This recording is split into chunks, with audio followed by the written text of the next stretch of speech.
days early. She'd finished the Chicago conference ahead of schedule and decided to surprise Brandon. Maybe they could finally have that dinner they'd been postponing for weeks. Maybe they could reconnect. She turned the key and pushed the door open, rolling her suitcase into the foyer. The house smelled different. Not bad, just different. Vanilla and something else she couldn't place. A woman's perfume that wasn't hers. "Brandon?" she called out, setting her purse on the console table where she always left it. Footsteps patted down the stairs. Slow, heavy footsteps. Natalie looked up and froze. A woman stood on her staircase. A very pregnant woman wearing one of Natalie's robes, the cream silk one Brandon had given her for their anniversary. The woman's hand rested protectively on her swollen belly, and her face registered the same shock that must have been written across Natalie's own. "Who are you?" the woman asked, her voice sharp with suspicion. "How did you get in here?" Natalie's mouth opened, but no sound came out. Her brain couldn't process what she was seeing. A pregnant stranger in her robe in her house, asking her how she got in. "I live here," Natalie finally managed, her voice sounding strange and distant to her own ears. "This is my house. Who are you?" The woman's eyes widened, then narrowed. Her hand moved to her belly again, a protective gesture. "Your house." "No, honey, you must be confused. This is my house. Mine and Brandon's." The name hit Natalie like a physical blow. "Brandon. Brandon is my husband," Natalie said slowly, each word feeling like broken glass in her mouth. The woman's face went pale. "That's impossible. Brandon is my husband. We've been married for 8 months. The world tilted sideways. Natalie grabbed the edge of the console table to steady herself. 8 months. 8 months while she'd been married to Brandon for 5 years. "I think you need to leave," the woman said, her voice rising. "Before I call the police." "Call them," Natalie heard herself say. "Please call them. I'd love to hear you explain to the police why you're in my house. My name is on the deed. My name is on every bill. My furniture. My dishes. My life." The woman's confidence wavered. Her hand trembled against her belly. "Brandon," she called out, her voice cracking. "Brandon, you need to come home right now." Natalie pulled out her phone with shaking hands. She opened her camera and started recording. "State your name, please. And explain why you're in my home." "I'm Simone Jacobs," the woman started, then stopped. "Simone Harris. I'm Simone Harris. And I told you this is my home. Brandon and I bought it last year." "Last year?" Natalie repeated, her voice hollow. "I've lived here for 4 years. With my husband Brandon. Brandon Harris. Let me guess, same last name as yours." Simone's face answered before her mouth could. The front door burst open behind Natalie. She spun around to find Brandon standing in the doorway, his face drained of all color. He looked between Natalie and Simone, his mouth opening and closing like a fish drowning in air. "Natalie," he breathed. "You're not supposed to be back until Friday." "Clearly," Natalie said, her voice ice. She kept her phone recording, capturing everything. "Surprise. Brandon, who is this woman?" Simone demanded, one hand braced against the wall as she descended another step. "She says she's your wife." "I can explain," Brandon said, holding up his hands like he was calming a wild animal. "Then explain," Natalie said. "Explain to your pregnant wife," she gestured at Simone, "why I have wedding photos all over this house. Explain why my name is on the mortgage. Explain why my clothes are in that closet upstairs. Explain, Brandon." "We're both listening." Brandon's eyes darted between them, calculating. Natalie could see his mind working, trying to find an angle, a story that would make this make sense. "Simone, baby, I can explain," he started, turning toward the pregnant woman. "She's my ex-wife. She's been having some mental health issues. I've been trying to help her, let her stay here sometimes when she's going through episodes." "Liar." Natalie's voice cracked like a whip through the foyer. She held up her phone. "I'm recording everything. Every word. So choose your next lie carefully." Simone grabbed the railing, her face crumpling. "You told me you were divorced. You said your ex-wife moved to California. You said." "Simone, please sit down," Brandon said, moving toward her. "The baby. Don't you dare use this baby as an excuse." Simone's voice broke. "Don't you dare pretend you care about this baby when you've been lying to me about everything." Natalie watched the scene unfold with a strange sense of detachment. This couldn't be real. This couldn't be her life. She was Natalie Foster Harris, successful business consultant, married to her college sweetheart, trying to start a family. This was someone else's nightmare. But it wasn't. The wedding ring on her finger, the one that matched the ring on Brandon's hand, was very real. The mortgage payment she'd made from her account just last week was real. The business trip she'd been on, building the consulting career she'd put her own dreams into while supporting Brandon's failed ventures, was real. All of it was real.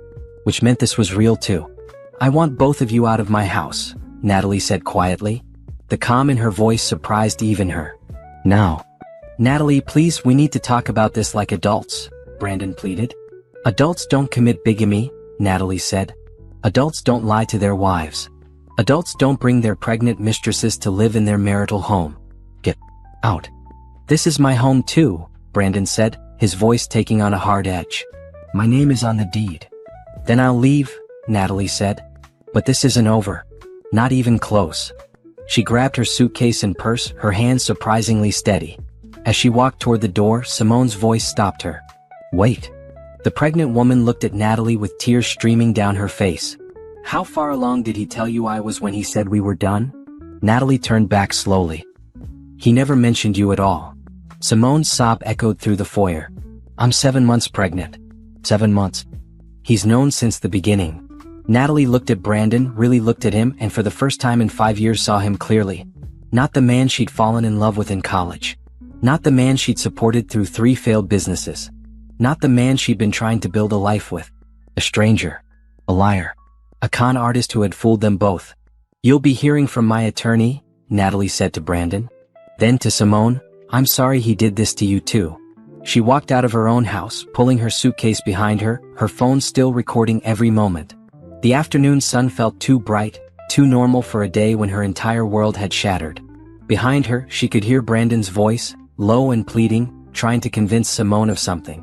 More lies probably. More manipulation. But Natalie wasn't listening anymore. She was already planning. Already thinking. Already preparing for the war she was about to wage. Brandon had no idea what he'd just awakened.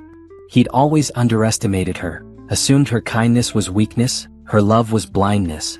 He was about to learn how wrong he'd been.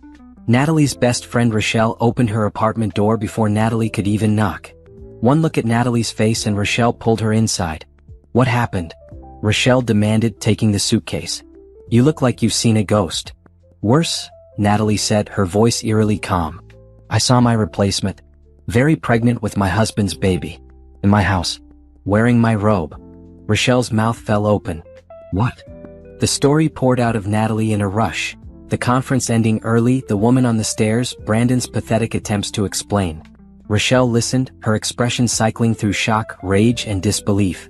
That lying, scheming, Rochelle bit off a string of curses. "How long has this been going on?" She said they've been married for 8 months. She's 7 months pregnant. Natalie sank onto Rochelle's couch, the adrenaline finally wearing off. "He's been living a complete double life." "We need to call the police," Rochelle said, pacing. "That's bigamy. That's fraud. That's—" "I recorded everything," Natalie interrupted, pulling out her phone. "Every word. I want to be smart about this. Strategic." She opened her banking app, her fingers steady despite the trembling in her chest. Their joint account, the one she'd been depositing her consulting income into for years, showed a balance of $800. $800 when there should have been over $30,000. "He's been draining our accounts," Natalie said quietly, showing Rochelle the screen. "Look at these withdrawals. 5,000 here, 3,000 there, all over the past 6 months." Rochelle leaned over her shoulder, scrolling through the transactions. "These are all to accounts I don't recognize." "Natalie, he's been stealing from you." "Stealing from us," Natalie corrected. "From our future. From everything I've been working for." Her phone buzzed. A text from Brandon. "Please come home so we can talk about this rationally." Simone left. "Just us. We can work this out." Natalie stared at the message. "Just us." As if the pregnant woman was an inconvenient detail they could sweep aside. As if 5 years of lies could be erased with one conversation. She didn't respond. Another text. "I love you. I made mistakes, but we can fix this. Don't throw away everything we built." Everything we built. Natalie almost laughed. She'd built her consulting business from nothing while working full-time to support his dreams. She'd built their savings. She'd built their home, making every mortgage payment on time while he invested in schemes that never panned out. What had Brandon built except a web of lies? "I need a lawyer," Natalie said. "The best divorce attorney in the city. I know someone, Rochelle said immediately. Diane Preston. She's ruthless and brilliant. Represented my cousin in her divorce. Took her husband to the cleaners when she found out about his offshore accounts. Call her. Tonight if possible. I want to move fast before Brandon can hide more assets. Rochelle grabbed her own phone, scrolling through contacts. While she made the call, Natalie opened her laptop and started documenting everything. Every transaction, every text message, every email that might provide evidence. Her consulting work had taught her to be meticulous, to build cases with facts and data. This was just another case to solve. Except this one was her life. An hour later, Rochelle had secured an emergency meeting with Diane Preston for first thing in the morning. Natalie spent the rest of the evening combing through financial records, her anger transforming into cold determination. Brandon called 6 times. She didn't answer. At midnight, Simone's number appeared on her phone. Natalie hesitated, then answered. Hello. This is Simone. The woman's voice was thick with tears. I know you probably don't want to hear from me, but I need to talk to someone who understands. Who knows what he's really like. Natalie closed her eyes. She could hang up. She could cut this woman out of her life entirely. But something in Simone's voice, the same devastation Natalie felt in her own chest, made her pause. I'm listening, Natalie said carefully. He told me you were crazy, Simone said. He showed me divorce papers. He said you were harassing him, that you couldn't let go. I believed him. God, I believed everything. How did you meet? At a gym. 10 months ago. He said he was a successful investment consultant. Took me to nice restaurants, bought me gifts. He was charming and attentive and I fell for it. Simone's voice cracked. When I got pregnant, he seemed so happy. He said we should get married right away, make it official before the baby came. Let me guess, Natalie said. Quick courthouse wedding? In Las Vegas. He said it would be romantic. Just the two of us. Now I know why he didn't want a real wedding with family and friends. Because it wasn't legal. Because he was already married. He's been stealing money from me too, Simone continued. I gave him my savings to invest. $20,000. He said he'd triple it. Now I can't reach the investment company. I don't think it was ever real. Natalie's stomach dropped. How many other women do you think there are? The silence on the other end of the line was answer enough. I left your house tonight, Simone said finally. I'm staying with my sister. I can't be there. Not after finding out the truth. But I have nowhere else to go long term. No money. A baby coming in 2 months. He took everything. Did he ever physically hurt you? Natalie asked. No. Just lies. Just emotional manipulation. Making me doubt myself. Isolating me from my friends and family by saying they didn't understand our love. Classic abuser tactics. Financial abuse, isolation, gaslighting. Natalie recognized them all now, seeing them clearly without the fog of love obscuring her vision. I'm meeting with a divorce attorney tomorrow, Natalie said. I'll ask about your situation too. What he did to you might be prosecutable as fraud. I don't want to cause you more trouble, Simone said quietly. I know I'm the other woman. I know you must hate me. I don't hate you, Natalie said, surprising herself with the truth. You're a victim too. He lied to both of us. He used both of us. The enemy here is Brandon, not each other. But that didn't mean they were friends. That didn't mean Natalie could trust her. Brandon had orchestrated this entire situation, and Natalie didn't know what role Simone really played in it all. Thank you for listening, Simone said. I should let you go. After they hung up, Natalie sat in the darkness of Rochelle's guest room, her mind racing. $20,000 from Simone. $30,000 from their joint accounts. Who knew how much more from credit cards or loans in her name? Brandon wasn't just a cheater. He was a con artist. A criminal. And Natalie was going to make sure everyone knew it. Her phone buzzed again. Another text from Brandon. I know you're angry, but please don't do anything rash. Think about our history. Think about what we mean to each other. Come home and we'll figure this out together. Natalie typed a response. I'm thinking about our history. About every lie you told. Every time you said you loved me while stealing from me. Every moment you were with her while I was working to support us. I'm thinking very clearly now. My attorney will be in touch. She hit send before she could second-guess herself. His response came immediately. You're making a huge mistake. Don't make me do this the hard way. There it was. The threat. The real Brandon emerging from behind the mask of the charming, struggling entrepreneur she'd been supporting for years. Natalie screenshot the message and added it to her evidence folder. Let him try to do it the hard way. She was ready for war.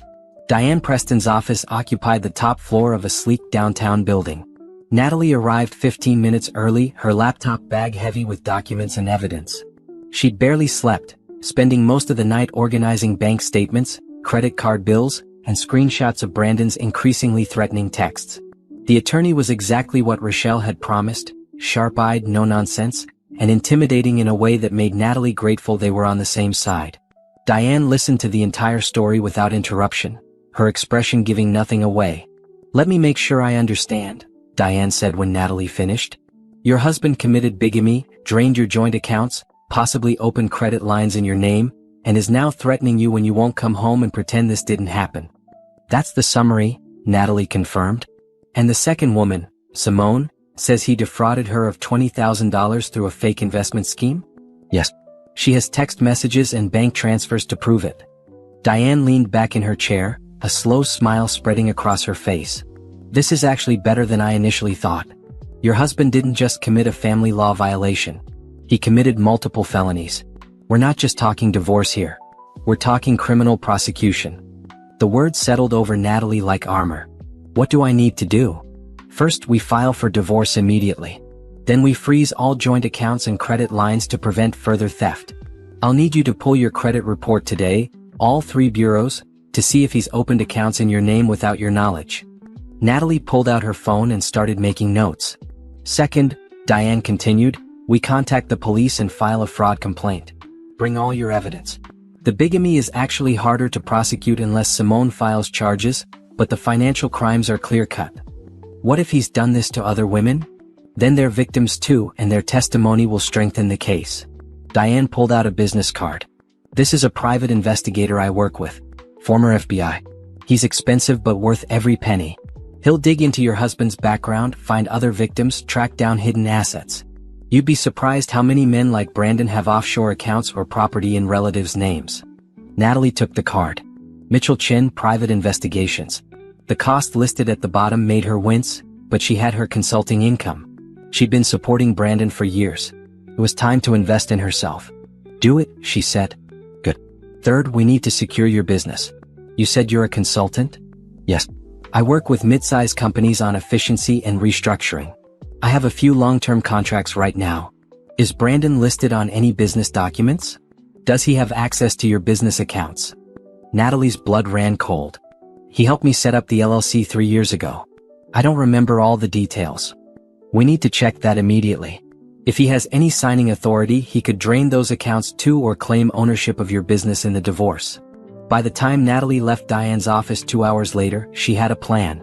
File for divorce by end of day. Freeze accounts. Pull credit reports. Hire the investigator. Review all business documents. Change all passwords. Document every interaction with Brandon. The elevator ride down felt different than the ride up. Natalie was no longer a victim in shock. She was a woman taking control of her life.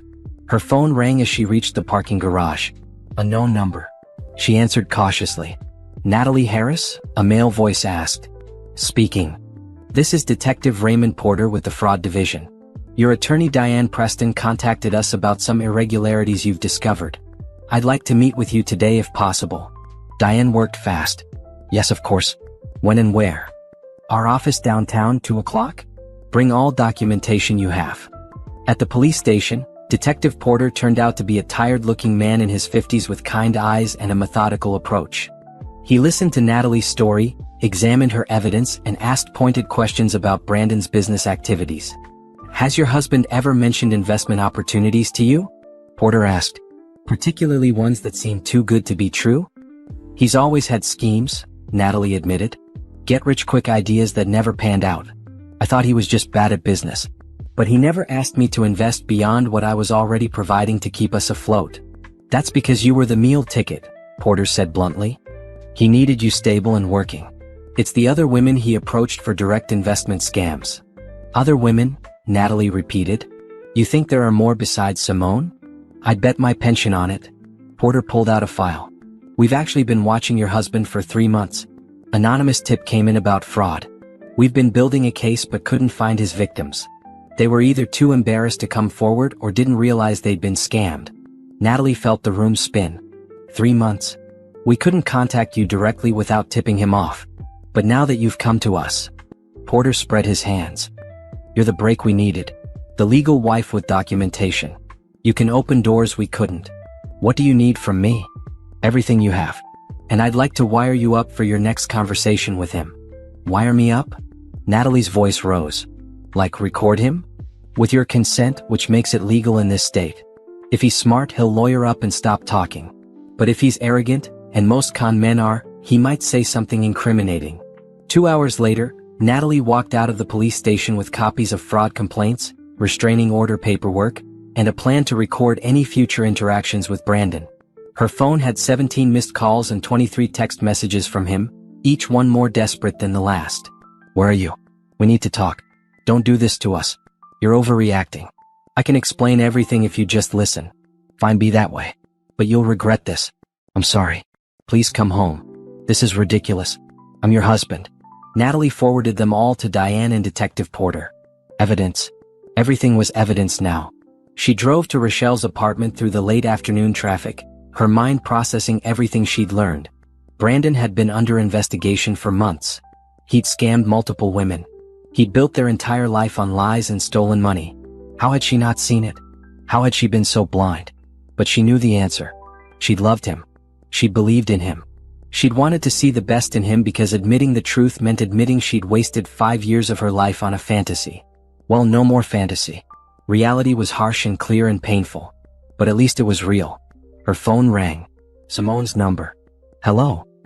"He came to my sister's house," Simone said, her voice shaking. "Banging on the door, demanding to talk to me. My sister's husband had to threaten to call the police before he left." "Did you call them?" "No. I was scared. What if he comes back?" "Call Detective Raymond Porter," Natalie said, giving her the number. "Tell him everything. He's building a fraud case against Brandon. You're a victim too. I don't want to cause trouble." "Simone, listen to me. Brandon has scammed multiple women. Not just us. This is what he does. We're not the first and we won't be the last unless someone stops him. If you're worried about money, about the baby, the best thing you can do is help put him in prison where he can't hurt anyone else." Silence. "Then, you really think he's done this before?" "I know he has. The police told me today. They've been investigating him for months."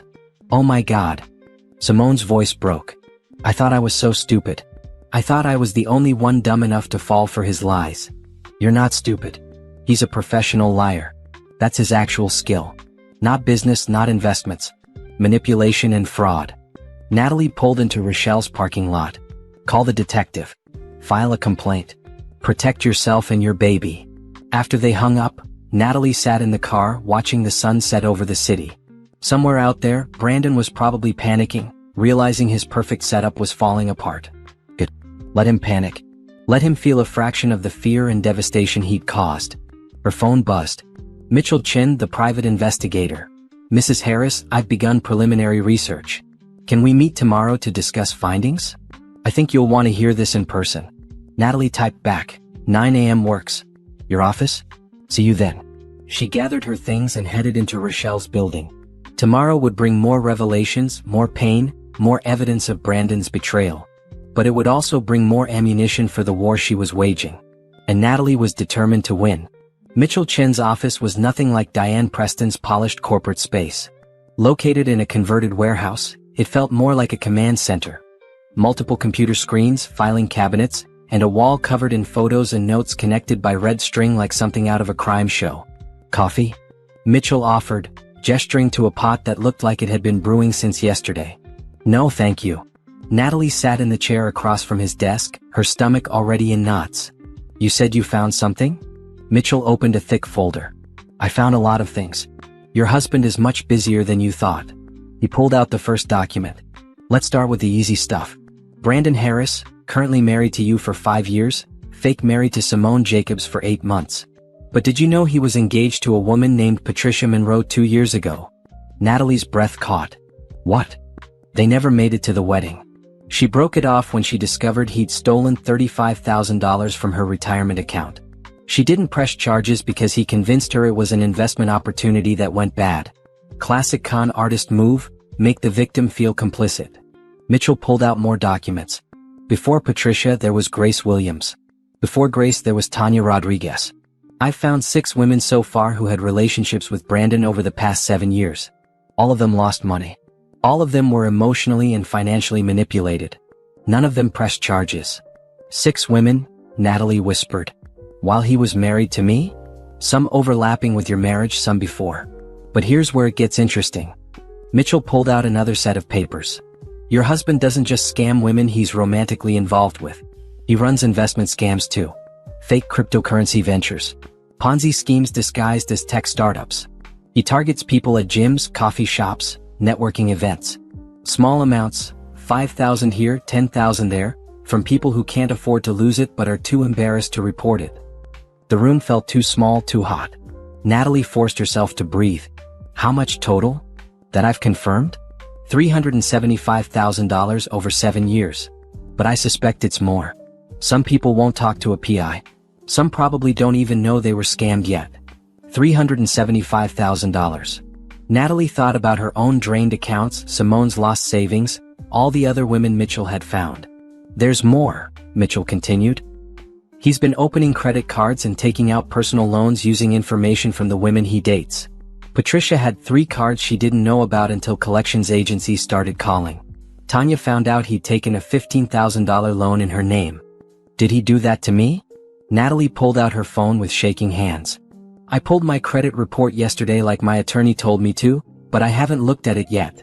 Look now, Mitchell said gently. I'll help you interpret what you find. Natalie opened the credit report on her phone, scrolling through lines of information. Her credit score had dropped 70 points in the last 6 months. What? There, 3 credit cards she'd never opened. A personal loan from an online lender. A department store card maxed out at $5,000. He used my information, Natalie said, her voice hollow. How much? Mitchell did quick math on his calculator. Looks like $28,000 in fraudulent debt. Plus whatever he's withdrawn from your joint accounts. Natalie set her phone down before she threw it across the room. Can I prove it was him? Absolutely. The IP addresses for the applications trace back to your home address. The purchases on the cards are at places he frequents. We can prove fraud. The question is, do you want to press charges? Yes, Natalie said immediately. For everything. I want him prosecuted for every single crime. Good. Because it gets worse. Mitchell pulled out bank statements. I've been tracking his financial activity. He has 3 bank accounts you don't know about. One in his name, one in his mother's name that he has access to, and one under a business name, Harris Investment Solutions. His mother knows about this? Either she's complicit or he forged her signature. I haven't been able to confirm yet. What's in the accounts? The personal account has about $12,000. His mother's has $47,000. The business account has $83,000. Natalie did the math. That's over $140,000 hidden from me.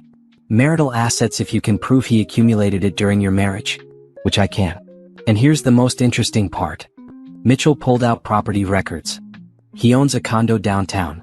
Bought it 4 years ago with a cash down payment of $50,000. With my money, Natalie said. That I earned. That I thought was going into our savings. Exactly. The condo is in his name only, but if the money came from marital assets, which it did, you're entitled to half its value in the divorce. Natalie stared at the property listing. A luxury condo with river views. 2 bedrooms, 2 baths. Hardwood floors and granite counters. Everything they'd talked about buying together someday when they could afford it. He could afford it. 4 years ago. While telling her they needed to be careful with money. While she worked 60-hour weeks and put her own dreams on hold. Who lives there? Natalie asked. Right now? No one. He's been using it as a rental property through an Airbnb-type service. Making about $3,000 a month in rental income that he never reported to you. $3,000 a month for 4 years. Natalie calculated quickly. Over $140,000 in rental income, all hidden from her. I have more, Mitchell said. But I want to make sure you're okay. This is a lot to process.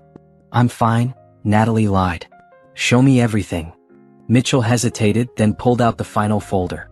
I found evidence of 2 additional women he's currently scamming. One is a woman named Rachel Simmons. Met her at a business networking event 3 months ago. He told her he's a divorced business consultant looking to expand his portfolio. She's invested $12,000 so far in a fake tech startup. 3 months ago, Natalie said. While Simone was living in our house. While he was still married to me. Yes.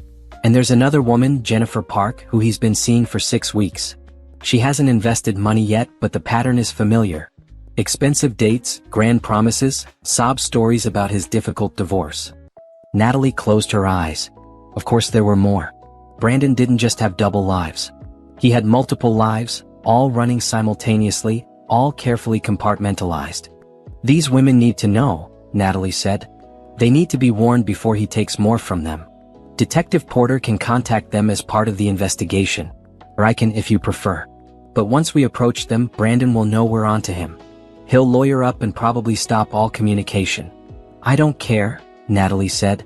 No more women get hurt if I can prevent it. Mitchell nodded approvingly.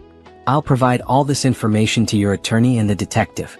You have a strong case for divorce and criminal prosecution. Your husband is going down, Mrs. Harris. It's just a matter of time.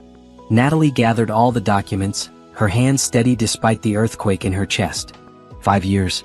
She'd spent 5 years married to a stranger. A criminal. A man who stole from her while she loved him. How could she have been so wrong about someone? Her phone buzzed. A text from Brandon. I know you're meeting with people, spreading lies about me. This is going to come back to hurt you. I have resources you don't know about. Friends who can make your life very difficult. Natalie showed the message to Mitchell. Threats, he said, taking a photo of the screen. Add it to the evidence file. Keep screenshots of everything he sends. He's scared, Natalie realized. He knows I'm closing in. Scared animals are dangerous animals, Mitchell warned. Don't be alone with him. Don't go to the house by yourself. If he tries to contact you in person, call the police immediately. As if on cue, Natalie's phone rang. Brandon's number. She let it go to voicemail. 5 minutes later, another call. Then another. He's panicking, Mitchell observed. The voicemail started rolling in. Natalie put her phone on speaker so Mitchell could hear. Natalie, please pick up. We need to talk about this rationally. You're making a huge mistake. I can explain everything if you just listen. Fine, don't answer. But you need to know that I've been protecting you from things. Things you don't understand. If you keep pushing this, you're going to regret it. I love you. I know I messed up, but we can work through this. Don't throw away 5 years over one mistake. One mistake. As if multiple women, hundreds of thousands, and fraud years of lies were one mistake. Save all of those, Mitchell instructed. Every voicemail is evidence. The progression from pleading to threatening to love bombing shows his manipulative pattern. Natalie's phone buzzed again. This time, an email from an unknown address. She opened it cautiously. You think you're so smart hiring lawyers and investigators? But you don't know everything. You don't know what I'm capable of. Drop this now or you'll find out. That's escalating, Mitchell said, his voice sharp. Forward that to me, your attorney, and Detective Porter immediately. Then we're going to the courthouse to file for a restraining order. 2 hours later, Natalie sat in a courthouse filing room with Diane Preston, filling out forms for a protective order. The judge granted it immediately based on Brandon's threatening communications. Brandon had 24 hours to vacate the marital home and was prohibited from contacting Natalie directly. He'll violate it, Diane warned. Men like this always do. Keep your phone with you at all times. If he shows up anywhere near you, call 911 immediately. Natalie drove to Rochelle's apartment with a police escort, just in case Brandon was watching her movements. Everything felt surreal. A week ago she'd been happily married, planning a surprise homecoming. Now she had a restraining order against her husband and evidence of crimes that could send him to prison for years. Inside Rochelle's apartment, Natalie collapsed on the couch. Her phone rang immediately. Simone. I talked to Detective Porter, Simone said. I filed a complaint. He said there are other women. That Brandon's done this before. I know, Natalie said. My investigator found 6 others. Maybe more. 6, Simone breathed. How is that possible? How did he manage so many lies? Practice, Natalie said bitterly. Years and years of practice. Detective Porter wants me to testify if this goes to trial. I said yes. I want him to pay for what he did. Natalie closed her eyes, feeling a strange kinship with this woman she'd never wanted in her life. They weren't friends. They probably never would be. But they were both victims of the same predator. Thank you, Natalie said, for being brave enough to tell the truth. After they hung up, Natalie opened her laptop. Time to salvage what she could of her business. She spent the next 3 hours securing accounts, changing passwords, reviewing her LLC paperwork. Brandon wasn't listed on anything important, thank God. Her business was safe. Small victory, but she'd take it. Her email pinged. Mitchell Chin. Just got confirmation that Jennifer Park and Rachel Simmons have been contacted by Detective Porter. Both women are cooperating with the investigation. Rachel is filing fraud charges. Jennifer is grateful we reached her before she invested any money. That's 2 more victims willing to testify. The net was closing around Brandon. Slowly but surely his house of cards was collapsing. Natalie's phone buzzed. Unknown number. She almost didn't answer, but something made her pick up. Natalie Harris? A woman's voice asked. Yes. My name is Patricia Monroe. Mitchell Chin gave me your number. He said Brandon did to you what he did to me. The woman from 2 years ago. The broken engagement. Yes, Natalie said. And 5 other women that we know of. I should have pressed charges, Patricia said, her voice thick with regret. If I had, maybe he wouldn't have hurt all of you. It's not your fault, Natalie said firmly. He's a professional con artist. He made you feel like it was your fault, like you were complicit. That's what he does. But it's not your fault. It's his. Detective Porter called me today. Asked if I'd be willing to testify. Are you? A long pause. Then, yes. I want to stop him from doing this to anyone else. After Patricia hung up, Natalie sat in the quiet apartment, surrounded by evidence of Brandon's crimes. 7 women willing to testify. Financial records proving fraud. Threatening messages showing his true character. Brandon had built an empire of lies. But empires fall. And Natalie was going to make sure his fell hard. The coffee shop Simone had chosen was neutral territory. A bright, busy place where neither of them had history with Brandon. Natalie arrived first, ordering a green tea she didn't really want, more for something to do with her hands than actual thirst. When Simone walked in, Natalie recognized her immediately despite seeing her only once before in that devastating moment at the house. Simone looked exhausted, dark circles under her eyes, one hand resting protectively on her belly. She was younger than Natalie had realized, mid-20s maybe. Just a kid really. Thank you for meeting me, Simone said, sliding into the booth across from Natalie. I know this must be weird. Everything about this situation is weird, Natalie said. But I think we need to talk. Face to face. Not as enemies. Simone nodded, ordering a decaf coffee from the waitress. Once they were alone again, she pulled out her phone. I brought everything I have. Text messages, emails, bank transfers. Detective Porter already has copies, but I thought you should see it too. Natalie scrolled through the evidence Simone shared. The messages were sickeningly familiar. The same sweet words, the same promises, the same manipulation she'd seen in messages to the other victims Mitchell had found. He told me you were mentally unstable, Simone said quietly. That you'd been stalking him since the divorce. He showed me a restraining order he said you'd violated. There was no divorce, Natalie said. No restraining order. All fabricated. Probably doctored documents. I know that now. Simone wrapped her hands around her coffee mug. I've been thinking about all the times things didn't add up. He'd disappear for days claiming business trips. He never wanted me to meet his friends or family. I couldn't call him at certain times. He paid for everything in cash. I thought he was just private. Now I know he was hiding me from you and hiding you from me. Did he ask you for money right away? No. That's the thing, at first he seemed successful. Nice car, expensive clothes, always had cash. It wasn't until I got pregnant that he started talking about investment opportunities. Said we needed to think about the baby's future. I trusted him. I gave him everything I had saved.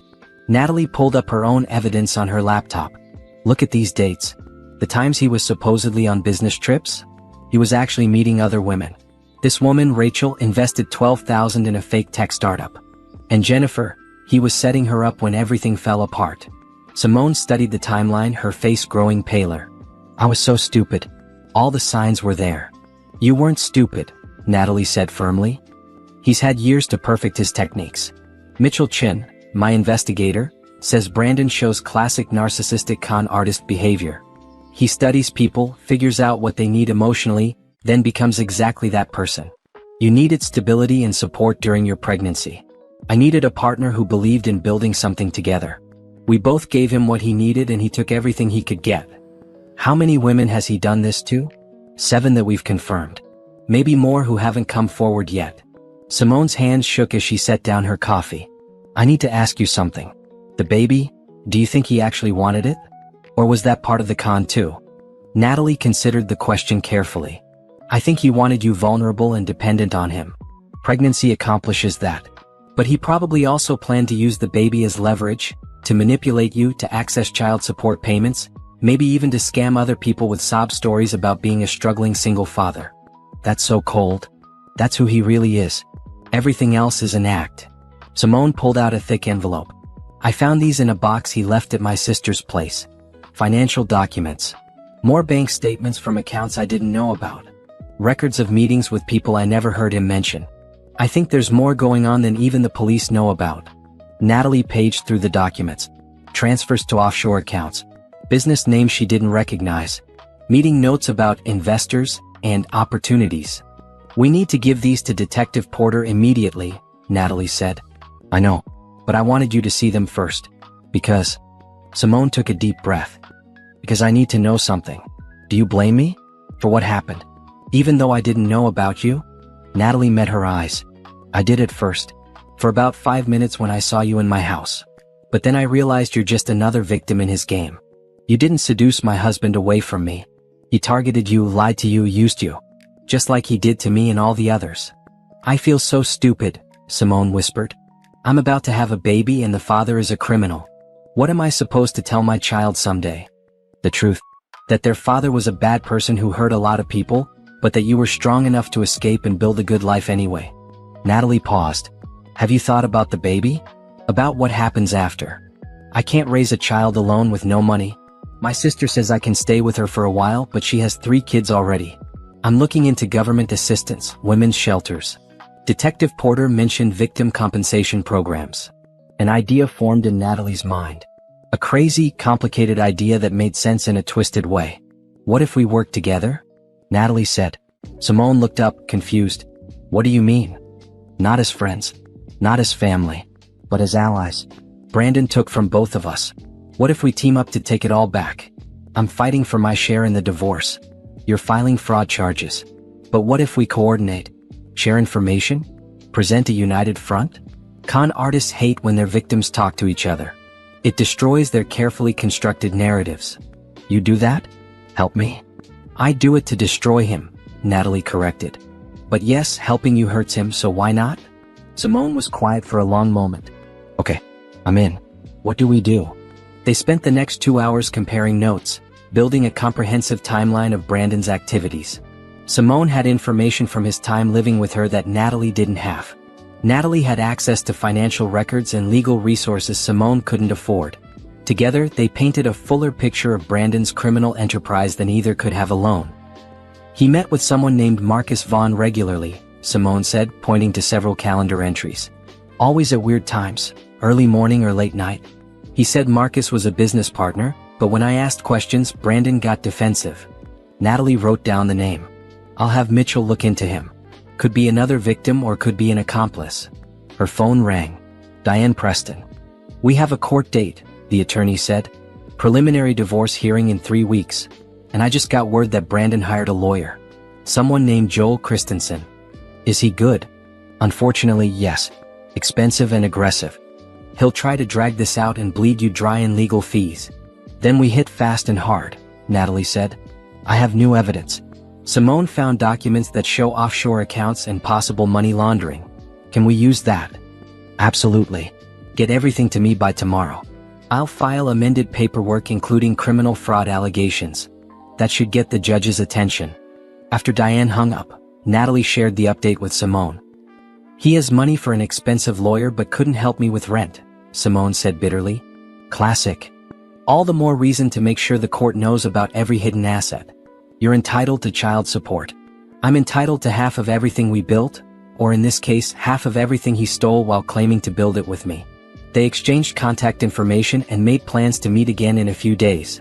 As Simone stood to leave, she hesitated. Thank you, she said, for not hating me, for seeing me as a person and not just the pregnant mistress. Thank you for being brave enough to tell the truth, Natalie replied. A lot of women in your position would have run away and tried to forget this ever happened. I thought about it, Simone admitted. But then I thought about this baby. About raising a child who might grow up to be like Brandon if I don't do something now. I want my child to know that actions have consequences. That lying and stealing and hurting people isn't acceptable, even if it means their father goes to prison. After Simone left, Natalie sat alone in the coffee shop, processing everything. She just formed an alliance with the woman her husband had been living with while lying to her. If someone had told her a week ago this would happen, she would have laughed. But here she was. Life was stranger than fiction. Her phone buzzed. A text from an unknown number. You think you're winning but you're not. I know things about you that would ruin you. Drop this now. Brandon using a new number to violate the restraining order. Natalie screenshot the message and forwarded it to Detective Porter and Diane Preston. Then she blocked the number. Let him threaten. Let him rage. Every message was more evidence. Every violation of the restraining order was another charge. Brandon was used to controlling the narrative, to manipulating the story. But this time, his victims were writing their own ending. And it wasn't going to be a happy one for him. The courthouse was colder than Natalie expected. Or maybe that was just the ice in her veins as she watched Brandon walk in with his attorney. He looked good, expensive suit, fresh haircut, confident smile. Playing the successful businessman wrongly accused. She wanted to laugh. Or scream. Or both. Don't react to him, Diane whispered. That's what he wants. Stay calm, stay professional. Brandon's eyes found hers across the hallway. He had the audacity to look hurt, like she was the one who'd betrayed him. She held his gaze without flinching until he looked away first. Small victory.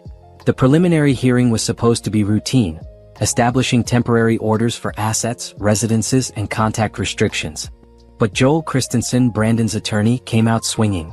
Your Honor, my client is the victim of a vindictive spouse who is using false allegations to extract an unfair settlement, Christensen argued. These claims of fraud and bigamy are unsubstantiated and designed solely to damage Mr. Harris's reputation and business prospects. Diane stood, her voice calm and cutting. Your Honor, we have extensive documentation of Mr. Harris's criminal activities. Bank records showing theft from joint accounts. Credit reports showing fraudulent accounts opened in Mrs. Harris's name. Testimony from multiple women he defrauded. And evidence of an invalid marriage to another woman while still legally married to my client. The judge, a stern woman in her 60s, looked between them. I've reviewed the preliminary filings. Mrs. Preston, you've included criminal allegations. Has Mr. Harris been charged? The district attorney is currently reviewing the case, Your Honor. Fraud charges are pending. My client filed police reports and has cooperated fully with the investigation. Mr. Christensen, does your client deny opening credit accounts in Mrs. Harris's name? Christensen shifted. My client maintains that all accounts were opened with Mrs. Harris's knowledge and consent for legitimate household expenses. Then he won't mind providing documentation showing her consent, Diane said smoothly. Signed applications, authorization forms, anything proving she agreed to these accounts. Silence. I thought not, Diane continued. Additionally, Your Honor, we have evidence that Mr. Harris has been threatening my client via text, email, and phone calls despite a protective order. He's used multiple phone numbers to circumvent blocking. We're requesting the court hold him in contempt. The judge turned to Brandon. Mr. Harris, have you contacted your wife since the protective order was issued? Brandon stood, putting on his most sincere expression. Your Honor, I only wanted to explain my side of things. My wife is operating under some misunderstandings and I thought if we could just talk. That's a yes, the judge interrupted. Mr. Harris, do you understand what a protective order means? Yes, but it means no contact. Not through phone, not through email, not through third parties, not through carrier pigeon. Is that clear? Your Honor, with all due respect. Is that clear, Mr. Harris? Brandon's jaw tightened. Yes, Your Honor. Good. You're in contempt. $500 fine, payable immediately. One more violation and you'll spend a night in jail. Do we understand each other? Yes, Your Honor. The judge turned back to the attorneys. I'm granting Mrs. Harris full use of the marital home. Mr. Harris will remove his personal belongings under police supervision and find alternate housing. All joint accounts are frozen pending resolution of the fraud allegations. Mrs. Harris's business accounts and assets remain under her sole control. Mr. Harris is prohibited from making any large purchases or transferring assets until this is resolved. Christensen tried to object but the judge shut him down. Your client should be grateful I'm not ordering him held without bail given the flight risk these offshore accounts present. Next hearing is in 6 weeks. We'll address permanent asset division then. Mrs. Preston, coordinate with the DA's office. If criminal charges are filed, this divorce will be stayed until after the criminal trial. 6 weeks. 42 days until the next battle. Natalie felt Diane's hand on her arm, guiding her out of the courtroom. Brandon tried to approach them in the hallway, but Christensen pulled him back, whispering urgently. That went well, Diane said once they were outside. The judge clearly sees through his act. And her order about the offshore accounts? That's going to make it much harder for him to hide assets. What happens now? Now we wait for the DA to decide about criminal charges. In the meantime, I'll work with Mitchell to track down every penny Brandon stole. We'll build an asset list for the next hearing that includes the hidden accounts, the condo, rental income, everything. By the time we're done, Brandon won't be able to hide $1. Natalie's phone buzzed. Detective Porter. DA has agreed to move forward with fraud charges. Grand jury next week. Multiple victims' testimony. This is happening. Criminal charges are moving forward, Natalie said, showing Diane the text. Excellent. That strengthens our divorce case significantly. Once he's criminally convicted, you can use that conviction in family court to prove financial misconduct. They walked to the parking garage together, Diane briefing Natalie on next steps. As they reached Natalie's car, a figure stepped out from behind a pillar. Brandon. Natalie, please, he said, his voice desperate. Just give me 5 minutes. Let me explain.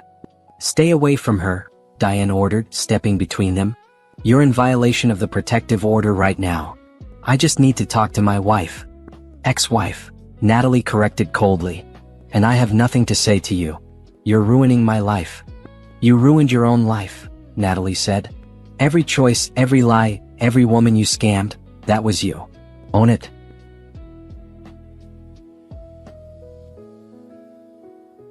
I made mistakes, okay? I admit that. But this doesn't have to be so ugly. We can work something out. Split things fairly. Move on. Fairly? Natalie laughed, a harsh sound. You want fair? Fair would be you going to prison for every crime you committed. Fair would be every woman you hurt getting their money back. Fair would be you experiencing a fraction of the pain and humiliation you've caused. I never meant to hurt you. You never meant to get caught, Natalie interrupted. There's a difference. Diane pulled out her phone. I'm calling the police. You've now violated the protective order twice in one day. The judge warned you what would happen. Brandon's face twisted. For a moment, Natalie saw real anger flash across his features before he schooled them back into pleading innocence. You'll regret this, he said quietly. Both of you. Is that a threat? Diane asked, her phone still recording. Brandon seemed to realize his mistake. He turned and walked away quickly, disappearing into the parking garage. He's cracking, Diane observed.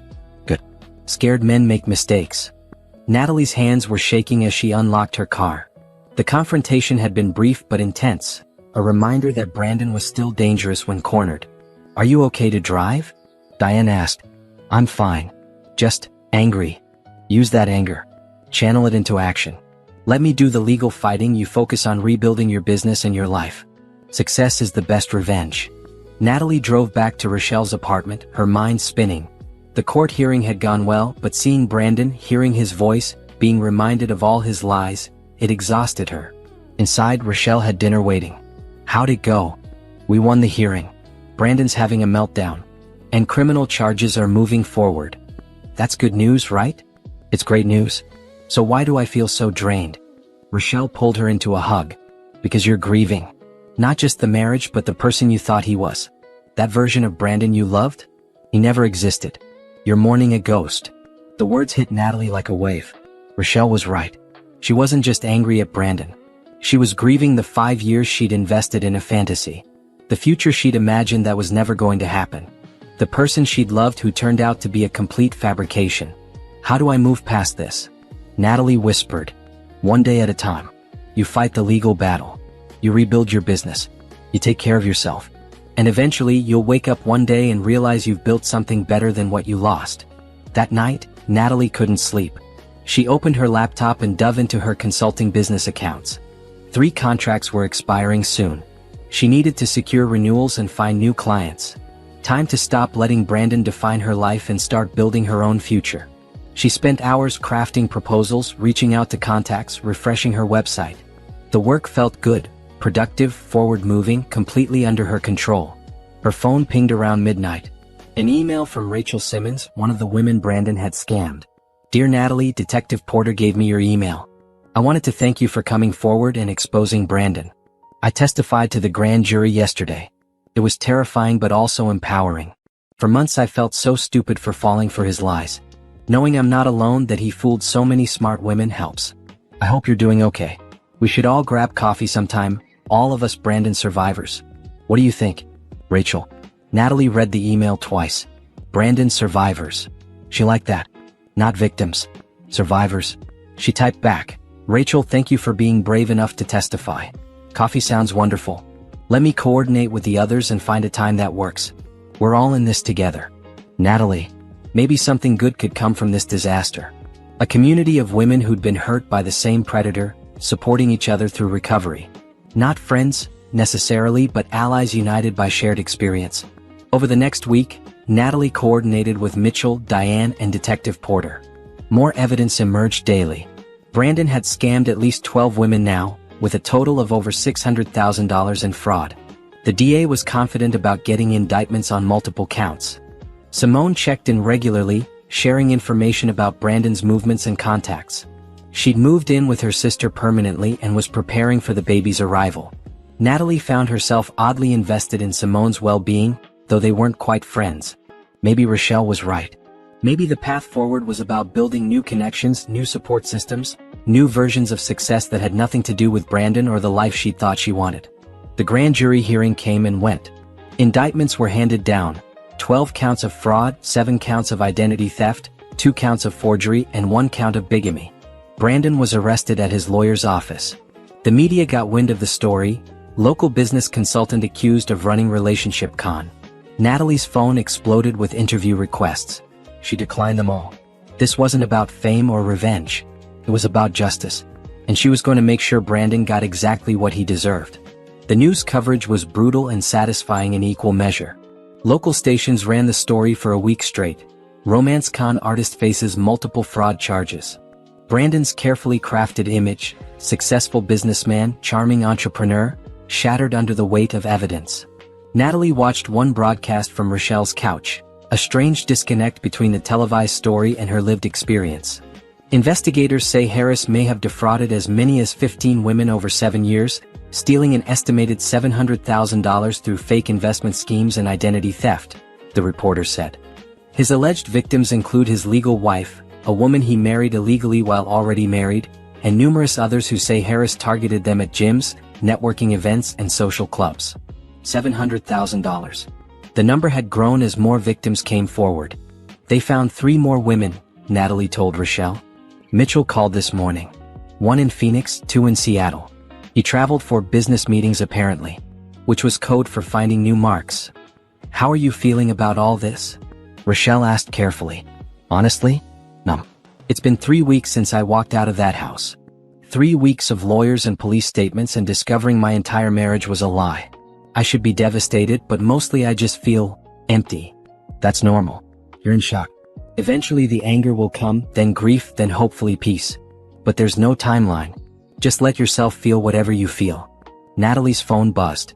An email from her largest consulting client. "Natalie, we saw the news coverage. We wanted to reach out and express our support.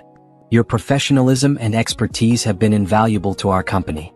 Please let us know if you need anything during this difficult time. We're extending your contract for another year. Reginald Thompson, CO. Relief flooded through her. She'd been terrified that clients would abandon her, worried that Brandon's crimes would somehow tarnish her professional reputation. Instead, they were supporting her. 3 more emails followed with similar messages. Far from destroying her business, the situation had revealed which clients valued her work enough to stand by her. "Good news?" Rochelle asked, reading Natalie's expression. "My clients are sticking with me. One just extended my contract for another year." "Of course they are. You're brilliant at what you do. Brandon's crimes have nothing to do with your professional skills." Mitchell Chin called that afternoon with an update. "We've traced 2 offshore accounts to the Cayman Islands. 160,000 in one, 85,000 in the other. Both established 3 years ago. Brandon's been planning his exit strategy for a while. Can we freeze those accounts?" "Already done. The DA's office worked with international law enforcement. Every dollar Brandon stole is being locked down. When this is over, you'll get your share back. What about the other victims? There's enough money to make most of them whole, especially once we liquidate the condo and his other assets. The women who lost the most, Patricia, Simone, Rachel, they'll be prioritized in restitution. Natalie thought about Simone, 8 months pregnant now with no savings and no father for her baby. At least she'd get something back from the wreckage Brandon had created. Trial date is set, Mitchell continued. 4 months from now. DA wants you to testify. You okay with that? Absolutely. I want to look Brandon in the eye while I tell the truth about what he did. After Mitchell hung up, Natalie opened her laptop. Time to stop reacting to Brandon's chaos and start building something new. Her consulting business was stable, but she'd always dreamed of expanding. Maybe hiring other consultants, building a small firm instead of working solo. Why not now? Why wait for the perfect time when she could create it herself? She spent the afternoon drafting a business plan. Foster Consulting Group, specializing in helping mid-size companies optimize operations and scale efficiently. She'd hire consultants with complementary skills, create a brand that was about quality and integrity, build something Brandon could never touch or ruin. The work felt good, purposeful, forward-moving. Her phone rang. Simone. Hey, Natalie answered. Everything okay? I went into labor 2 hours ago, Simone said, her voice tight with pain. My sister's driving me to the hospital. I wanted someone to know. Someone who understands. Do you want me to come? Natalie asked before she could think better of it. You do that. We're in this together, remember? Alliance of Brandon survivors. Besides, every baby should have someone cheering for them when they enter the world. 3 hours later, Natalie sat in a hospital waiting room with Simone's sister Maria, sipping terrible coffee and making awkward small talk about everything except the situation that brought them together. Thank you for being here, Maria said eventually. Simone's been alone through most of this pregnancy. Our parents passed away years ago and she doesn't have many friends left. Brandon isolated her pretty effectively. He did that to me too, Natalie admitted. Subtle things, questioning my friendships, creating drama so I distanced myself from people, making me think he was the only one who really understood me. Classic abuser tactics. You and Simone, you're okay with each other? I know the situation is complicated. It is complicated. But she's not the enemy. Brandon is. And right now Simone needs support. So here I am. At 3:47 a.m., a nurse came out smiling. It's a girl. 7 pounds 2 ounces. Mom and baby are doing great. Relief and something else, an unexpected happiness, washed over Natalie. A baby girl. A new life starting despite all Brandon's destruction. Can we see them? Maria asked. Just one at a time for now. Family only. Maria stood, then paused. Natalie, why don't you go first? You came all this way. The hospital room was quiet except for soft beeping monitors. Simone looked exhausted but peaceful, holding a tiny bundle wrapped in pink blankets. She's here, Simone said softly. She's really here. She's beautiful, Natalie said, meaning it. The baby had Simone's nose, delicate features, a full head of dark hair. I was so scared through this whole pregnancy, Simone admitted. Scared I'd mess up. Scared I'd be a terrible mother. Scared that Brandon's genes would make her turn out like him. Genetics isn't destiny, Natalie said. You're going to raise her with love and truth and integrity. That's what matters. I named her Hope. Hope Marie. Because that's what she is. Hope that something good can come from all this mess. Natalie felt tears sting her eyes. That's a perfect name. Simone looked up at her. I know we'll never be close friends. I know what happened between us is too complicated for that. But I'm glad you're here. Glad Hope has another strong woman in her corner who knows what her father really is and can help me make sure she never becomes like him. She won't, Natalie promised. She's going to be amazing. Leaving the hospital as dawn broke over the city, Natalie felt something shift inside her. The past 3 weeks had been about survival, about fighting, about exposing Brandon's lies. But watching Simone with her daughter reminded her that life continued. New beginnings happened. Hope existed even in the darkest situations. Her phone buzzed. A text from an unknown number. You think you've won but you haven't. I still have cards to play. Be prepared. Brandon, still threatening despite being out on bail with an ankle monitor. Natalie forwarded the message to Detective Porter and deleted it. She wasn't afraid anymore. Brandon could rage all he wanted. He had no power over her now. 2 days later, Brandon's mother called. Natalie almost didn't answer, but curiosity won.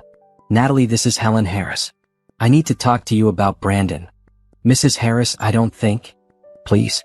Just 5 minutes. I owe you an apology." They met at a park near Natalie's old neighborhood. Helen looked older than Natalie remembered, grayer, more fragile. She sat on a bench overlooking a playground, her hands twisted together in her lap. "I didn't know," Helen said immediately. "About the other women, the fraud, any of it. I swear I didn't know." "But you knew something was wrong," Natalie said. "You must have."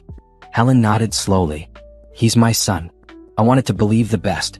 He'd tell me stories about business deals falling through, about you being difficult, about bad luck. I believed him because believing anything else meant admitting I'd raised a monster. He used your name on one of his bank accounts." "I know. The police showed me the documents. My signature was forged. I never authorized it. I filed a complaint against my own son." Helen's voice broke. "What kind of mother does that?" "The kind who knows right from wrong," Natalie said gently. "You're not responsible for who Brandon chose to become. I keep thinking about all the times I should have seen it. The lies he told as a child. The way he manipulated situations. His father and I, we made excuses. Said he was creative, ambitious, a dreamer. We enabled him. Maybe. But he made his own choices as an adult. He chose to hurt people. That's on him, not you." Helen pulled an envelope from her purse. "This is for you. Money I've saved over the years. $20,000. It won't replace what he stole, but it's something. Mrs. Harris, I can't. Please. I need to do something to make this right. I need to help one of the women my son destroyed." Helen pressed the envelope into Natalie's hands. "Use it to rebuild. Or donate it to a women's shelter. Or burn it if that would make you feel better. But please take it." Natalie looked at the envelope, then at Helen's desperate, grief-stricken face. "What if I split it between all the victims? Help everyone a little bit?" Helen nodded, tears streaming down her face. "That would be perfect. That would be exactly right." They sat in silence for a while, two women connected by their shared experience of loving Brandon and being betrayed by him. "Will you testify against him?" Helen asked eventually. "Yes. Will you?" "I don't know if they'll need me. But if they ask, I will. He needs to face consequences. Real ones. Maybe that's the only way he'll ever change." "He won't change," Natalie said. "People like Brandon don't. They just get better at hiding what they are." "I know. But I have to hope anyway. I'm his mother. Hope is all I have left." After Helen left, Natalie sat alone on the bench, holding the envelope. Helen's money wouldn't fix everything, couldn't erase the pain or restore the lost years. But it was something. A small gesture of accountability from a woman who'd unknowingly enabled a predator. Natalie called Diane Preston. "I have $20,000 from Brandon's mother to split among the victims. Can you coordinate distribution?" "Helen gave you money?" Diane sounded surprised. "She's trying to make amends for what her son did. I think we should accept it in that spirit. I'll set up a victim compensation fund. Each woman gets an equal share." Diane paused. "You're handling all this remarkably well, you know. Most people would be a wreck." "I am a wreck," Natalie admitted. "I'm just really good at compartmentalizing. The breakdown will come later. Right now, I'm focused on winning." "Good. Because we're going to win. I've seen the DA's evidence. Brandon's going to prison. It's just a matter of how long." That night, Natalie allowed herself to think about the future. Not the future she'd imagined with Brandon. Suburban house, kids, growing old together. That fantasy was dead. But a new future. One she built herself on her own terms. A successful business. Real friendships based on honesty. Maybe someday, if she could trust again, a relationship with someone who saw her as an equal partner instead of a meal ticket. It wouldn't be easy. Healing never was. But for the first time since walking into her house to find Simone on the stairs, Natalie felt something other than anger or grief. She felt hope. 6 months after that terrible day at her front door, Natalie stood in her new office, the first space she'd ever rented that was entirely hers. Foster Consulting Group occupied a bright suite in a renovated downtown building. Modern furniture, inspirational artwork, and 3 empty desks waiting for the consultants she was hiring. "This is perfect," Rochelle said, doing a slow spin to take in the space. "You did it? You actually built something from the ground up." "I always could have," Natalie said. "I just thought I was supposed to build it with Brandon. Turns out I'm better at building alone." Her business had exploded over the past few months. Word spread about her skills, and suddenly companies that had never heard of her before were requesting proposals. 5 long-term contracts, 8 short-term projects, and inquiries from potential clients every week. She'd hired 2 other consultants, both women who'd experienced financial abuse and were rebuilding their careers. They understood the importance of independence and creating value on their own terms. "Have you thought about what you'll do with the divorce settlement?" Rochelle asked. "Invest in the business. Buy a house. Something smaller than that suburban facade Brandon and I had, but mine. And I'm thinking about starting a foundation to help women recovering from financial fraud." "That's amazing. It's necessary. When all this happened to me, I had savings, skills, and resources. Most women don't. They're left with nothing after con artists like Brandon destroy their lives. If I can help even a few women rebuild, it'll be worth it." Natalie's phone pinged. An email from Diane. "Final divorce hearing scheduled for next month. Brandon's criminal trial starts 2 weeks after that. Are you prepared?" Prepared. Was anyone ever prepared to sit in court and recount how they'd been betrayed by someone they loved? But she'd do it. For herself. For Simone, Patricia, Rachel, and all the other women. For future potential victims who'd never meet Brandon because he was locked up where he couldn't hurt anyone else. That evening, Natalie attended a networking event for local business owners. She normally hated these things, the forced conversations, the business card exchanges, the superficial connections. But her therapist said she needed to keep building new relationships, healthy relationships, with people who had no connection to her past trauma. She was chatting with a small group about tax strategies when someone joined the circle. A tall man with warm eyes and an easy smile. "Sorry I'm late," he said. "Client meeting ran long. I'm Cameron Willis, architect. Just moved to town from Boston." He shook hands around the circle, and when he got to Natalie, something sparked. Not fireworks or love at first sight. Just recognition. Like seeing someone and instinctively knowing they were safe, trustworthy, real. "Natalie Foster," she said. She'd gone back to her maiden name after filing for divorce. "Business consultant." "Foster," Cameron repeated. "Any relation to Foster Consulting? I saw your website when I was researching local businesses. Impressive client list." "That's me. I just opened a physical office downtown." "Congratulations. Starting a business takes courage." They drifted into conversation while the rest of the group dispersed. Cameron was refreshingly straightforward. He talked about his work designing sustainable buildings, his recent move to pursue better opportunities, his hobby of restoring old furniture. He didn't ask invasive questions about her personal life or try to impress her with exaggerated accomplishments. "I should let you mingle," Cameron said eventually. "But I'd love to continue this conversation sometime. Are you free for coffee this week?" Natalie hesitated. 6 months post-Brandon, she wasn't sure she was ready to date anyone. But this didn't feel like a date. It felt like 2 professionals connecting, maybe building a friendship. "Coffee sounds nice," she said, surprising herself. "Professional coffee. Just to be clear." Cameron smiled. "Crystal clear. I just moved here and don't know anyone outside work. Making friends as an adult is hard." They exchanged numbers and made plans for Thursday afternoon at a cafe near both their offices. Later, Natalie told Rochelle about the encounter. "Is he cute?" Rochelle asked immediately. "I don't know. I wasn't thinking about that. He just seemed normal." Real. No warning bells. "Your warning bells are excellent now. Brandon broke your trust, but he also taught you to recognize red flags. If Cameron feels safe, he probably is." Thursday arrived and Natalie found herself nervous in a way she hadn't been in years.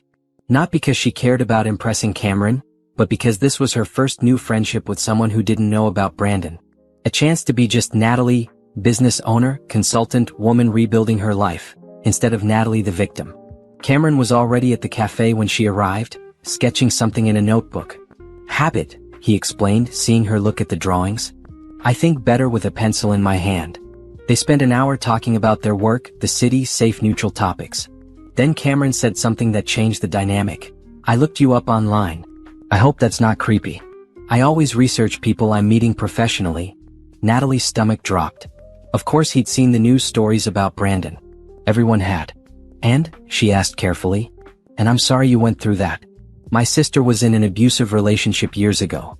Financial and emotional abuse. She got out, but it took years to rebuild.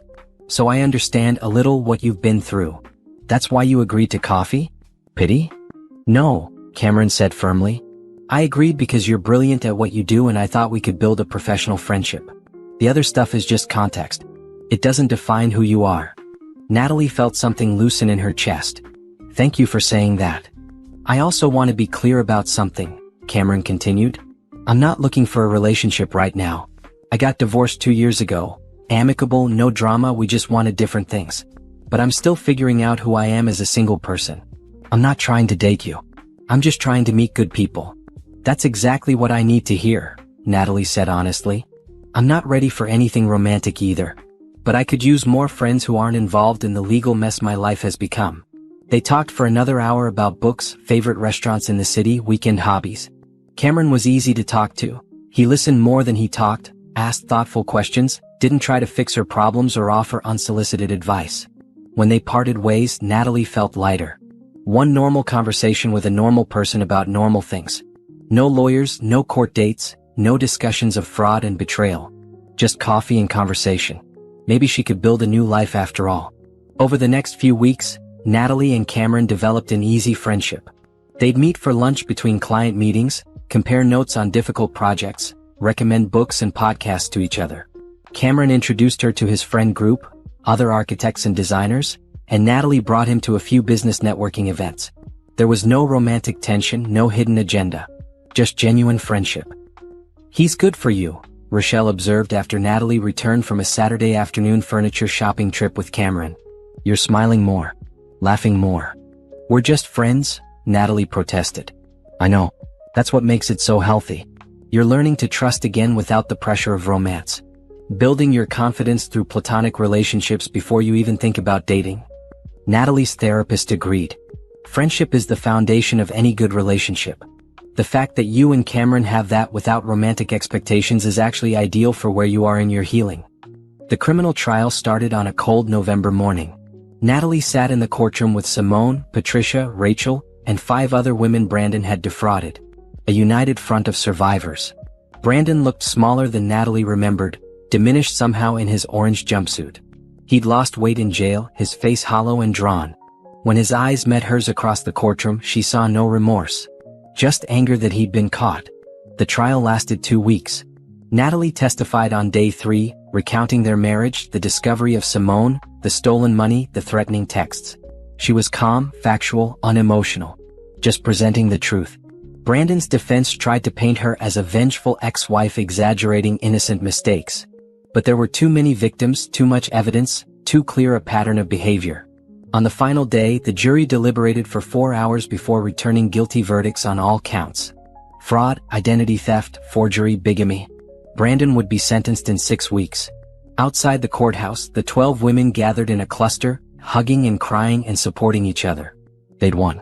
The predator who'd hurt them all was going to prison. We should stay in touch, Patricia suggested. Not to dwell on Brandon but to support each other. We're all rebuilding. We could help each other. They exchanged contact information and made plans for a monthly meetup. Not a victim support group. None of them wanted to identify primarily as victims. But a network of strong women who understood each other's journeys. Natalie drove back to her office thinking about the future. The divorce would be finalized soon. Brandon would be sentenced. She'd get her share of the recovered assets. Not everything he'd stolen, but enough to feel some justice. And then she'd keep building. Her business. Her friendships. Her new life. A text from Cameron. Saw the news about the verdict. Are you okay? Want company tonight or space? Natalie smiled. That was Cameron, respectful, thoughtful, giving her choice instead of assuming what she needed. She typed back, company would be nice. Bring Thai food? On it. See you at 7. That evening, surrounded by good food and an even better friend, Natalie felt something she hadn't felt in months. Maybe years if she was honest. Not happiness, not yet. The wounds were too fresh, the grief too raw. But peace. The quiet knowledge that she was going to be okay. That she was building something real and good and entirely hers. Brandon had taken a lot from her. But he hadn't taken everything. And what remained was strong enough to build a beautiful future on. The sentencing hearing was scheduled for a Thursday morning in late January. Natalie woke early, dressed in a sharp blue suit that made her feel powerful, and drove downtown through morning traffic that seemed unusually light. The courtroom was packed. All 12 victims attended, along with their attorneys, families, and supporters. Media filled the back rows, cameras ready. Brandon's mother sat alone in a corner, her face drawn with grief. Brandon was led in wearing an orange jumpsuit, his hands cuffed. He looked even worse than at the trial, gaunt, pale, defeated. His expensive attorney sat beside him, jaw tight, knowing this was a lost cause. Judge Harrison, the same stern woman who'd presided over the preliminary divorce hearing, reviewed the case files. Mr. Harris, you've been convicted of 12 counts of fraud, 7 counts of identity theft, 2 counts of forgery, and 1 count of bigamy. These crimes spanned 7 years and victimized at least 12 women, possibly more. Before I impose sentence, I'm going to hear victim impact statements. One by one, the women stood and spoke. Patricia talked about losing her retirement savings and her ability to trust men. Rachel described the depression and anxiety that followed realizing she'd been conned. Simone spoke about raising her daughter alone, explaining someday why her father was in prison.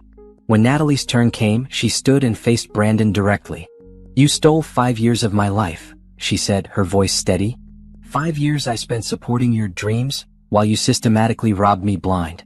You made me doubt my own judgment, question my own worth, and feel grateful for crumbs of affection while you lavished attention on other women. But here's what you need to know. I'm not a victim anymore. I'm a survivor. I've rebuilt my life bigger and better than anything we had together. I've started a successful business. I've built genuine friendships based on honesty and respect. I've learned that I'm stronger alone than I ever was with you. You tried to destroy me. Instead, you freed me. So thank you in a twisted way. Thank you for showing me exactly who you are so I could become exactly who I needed to be.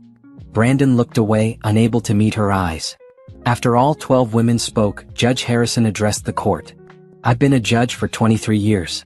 I've seen many types of criminals.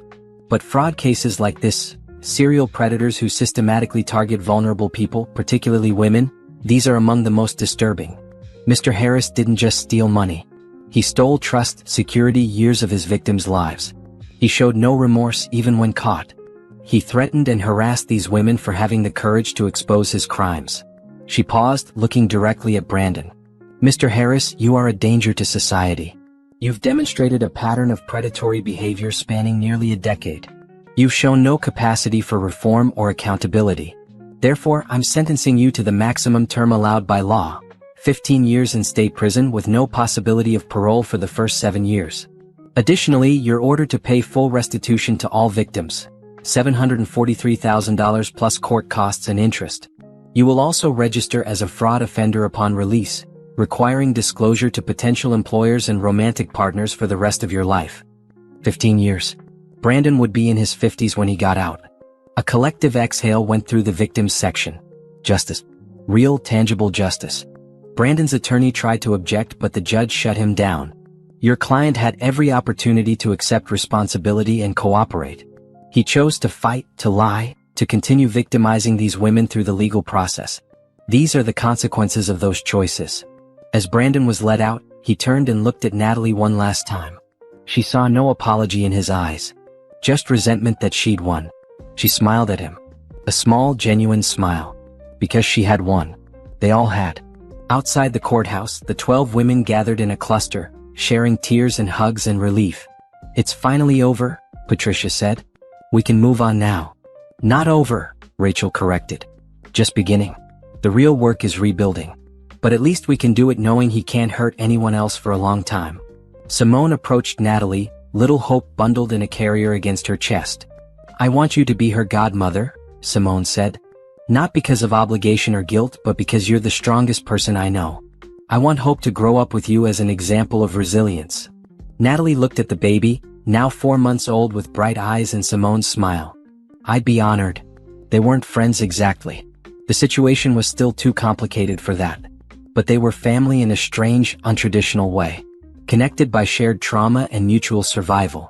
The divorce hearing the following week was anticlimactic after the drama of the criminal trial. Natalie got half the recovered assets, $370,000. The house was sold and proceeds split. She got sole control of her business. Brandon got nothing except debt and prison. Walking out of family court for the last time, officially divorced and free, Natalie felt a chapter of her life slam shut. The Brandon years were over. Whatever came next was entirely hers to create. Cameron met her for lunch to celebrate. They went to a nice restaurant overlooking the river, ordering expensive wine and appetizers. "How does it feel?" he asked. "To be officially done?" "Surreal. Like waking up from a very long, very vivid nightmare." Natalie sipped her wine. "I keep waiting for the other shoe to drop. For another lie to be revealed. But there's nothing left. It's just over." "What's next for you?" "I'm buying a house. Small, manageable, completely mine. And I'm expanding the business, hiring 2 more consultants, taking on bigger clients. I'm also setting up that foundation I mentioned to help women recovering from financial fraud." "The Foster Foundation?" Cameron suggested. "Maybe. I'm still working on the name." Natalie paused. "What about you?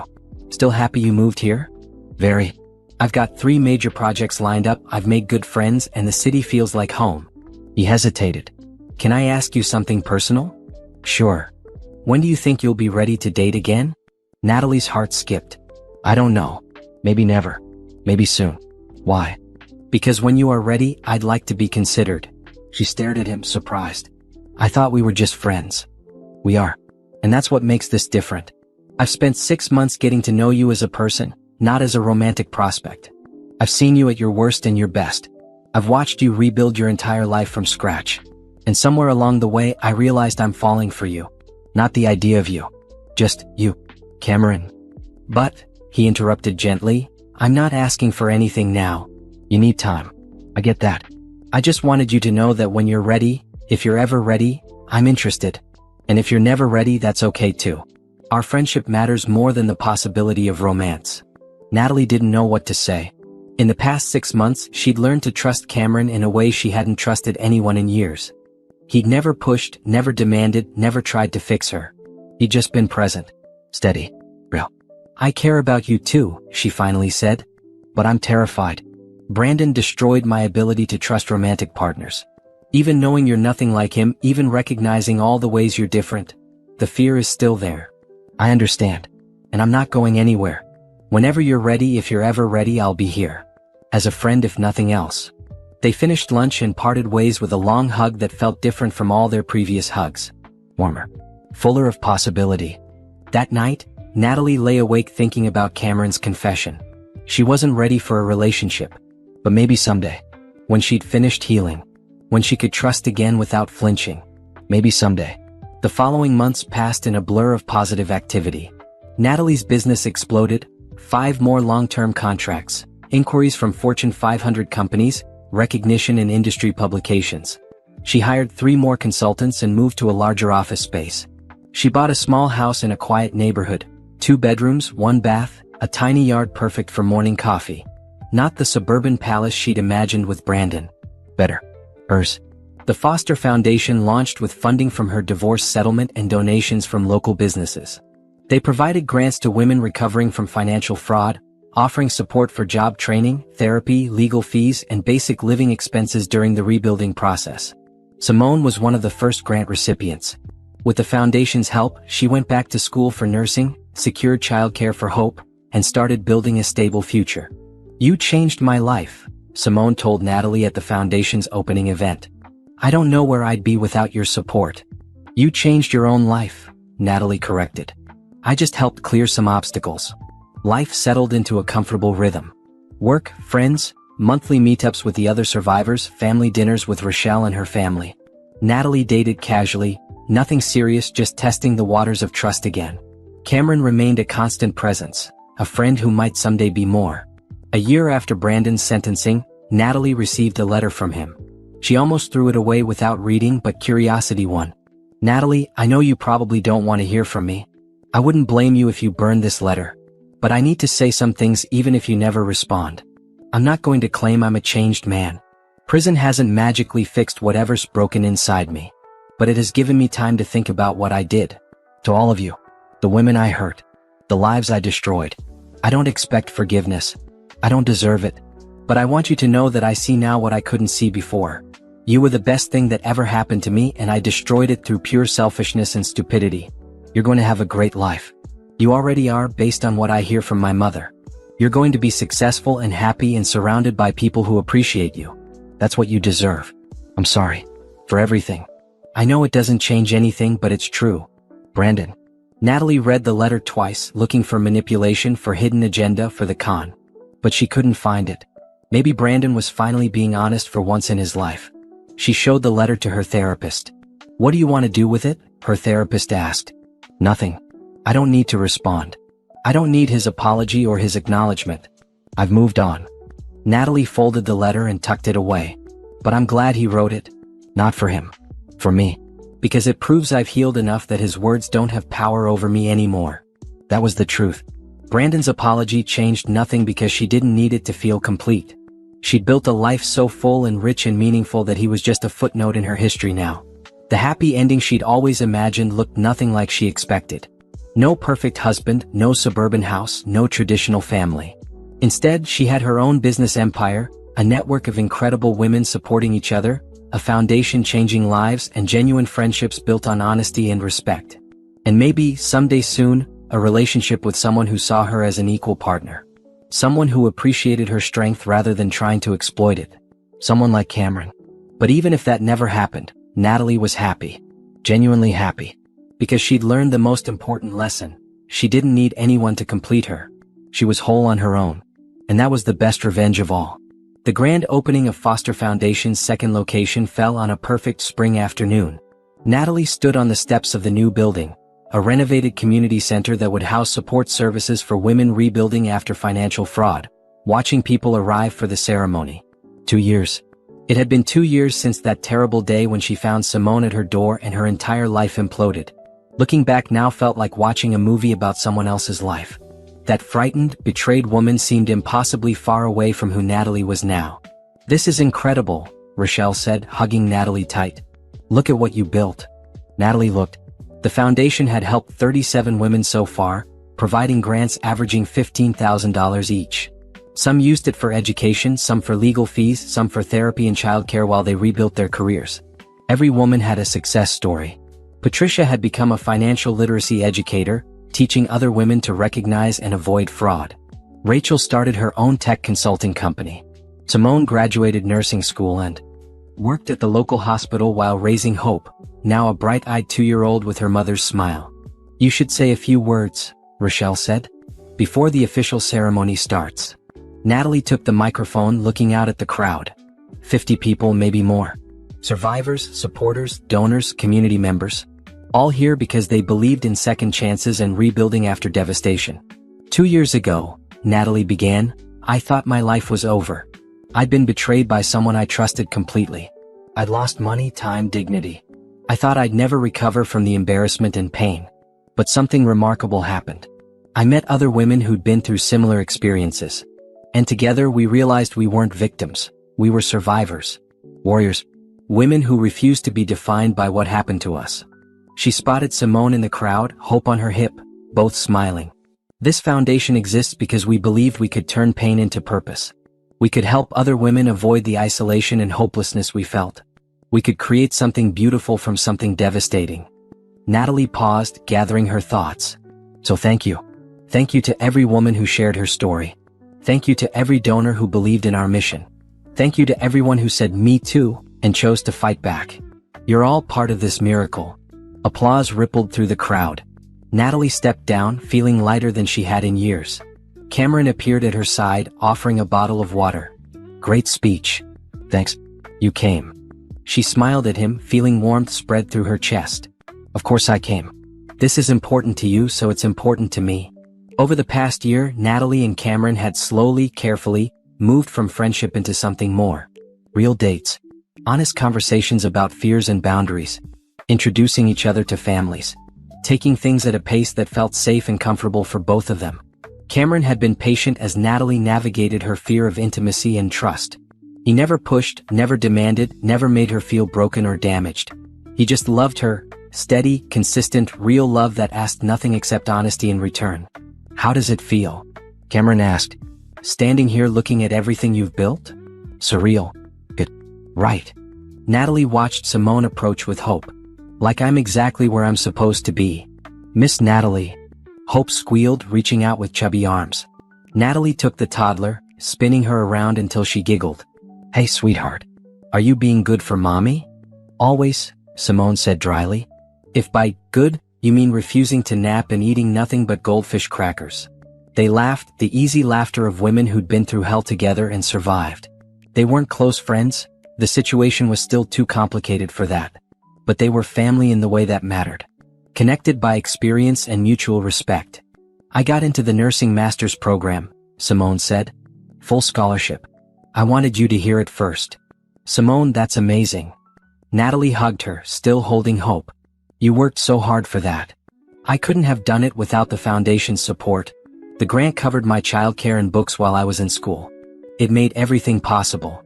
Later, during the official ceremony, Natalie stood on stage with the other foundation board members, Patricia, Rachel, and 2 attorneys who'd helped with the legal framework. They cut a ribbon, made speeches, posed for photos. The local news covered the event.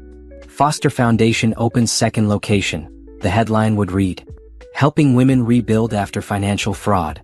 Natalie didn't seek attention or praise, but she was proud. This was real work, helping real people, making actual change in the world. Mattered. That evening, Cameron took her to dinner at her favorite restaurant, a small Italian place with incredible pasta and dim lighting. I have something to show you, he said after their entrees arrived. He pulled out his tablet, opening architectural renderings. I'm bidding on a project to design a community center downtown. Pro bono work.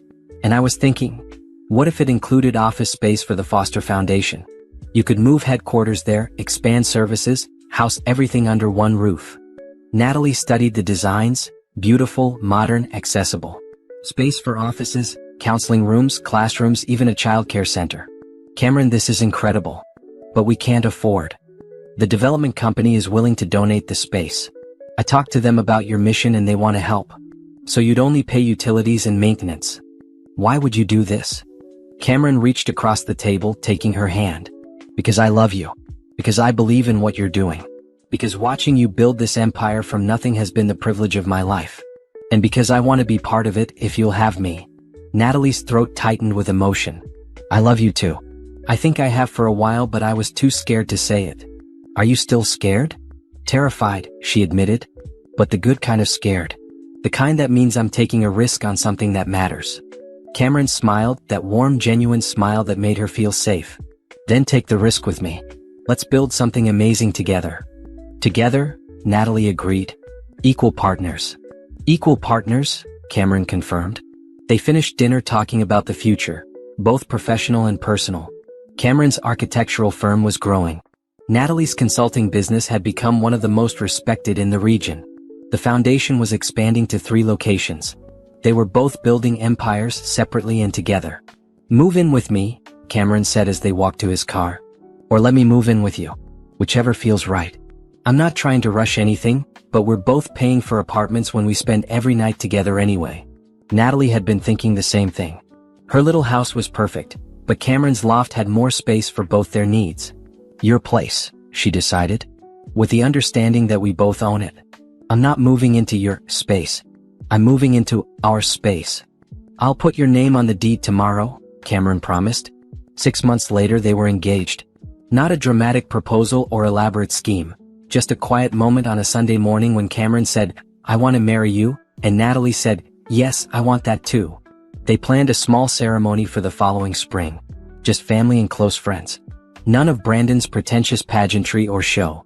Just 2 people who'd both been hurt before, choosing to trust again. Natalie's business hit a major milestone. 20 employees, contracts with 3 Fortune 500 companies, recognition as one of the top consulting firms in the state. She could have sold the company for millions. Instead, she reinvested in growth and established employee profit sharing. Building something sustainable, something that could outlive her. The Foster Foundation expanded to 5 locations across 3 states, helping hundreds of women rebuild after financial fraud. Natalie hired a full-time executive director to manage day-to-day operations, allowing her to focus on strategic growth and fundraising. One afternoon, she received an email from an inmate number she recognized. Brandon. Natalie, I heard about your foundation. About your business. About your engagement. Good for you. I mean that sincerely. I'm up for parole next year. 7 years served. I don't know if I'll get it, but I wanted you to know I'm not going to contact you if I do. You've built a life that has nothing to do with me. I respect that. I hope you're happy. You deserve to be. Brandon. Natalie read the email once, then archived it without responding. Brandon's redemption arc, if it was real, had nothing to do with her anymore. She hoped he'd changed. She hoped he'd never hurt anyone again. But it wasn't her problem to solve. She was too busy living her own beautiful life. The wedding was perfect. Small ceremony at a botanical garden, surrounded by people who genuinely loved and supported them.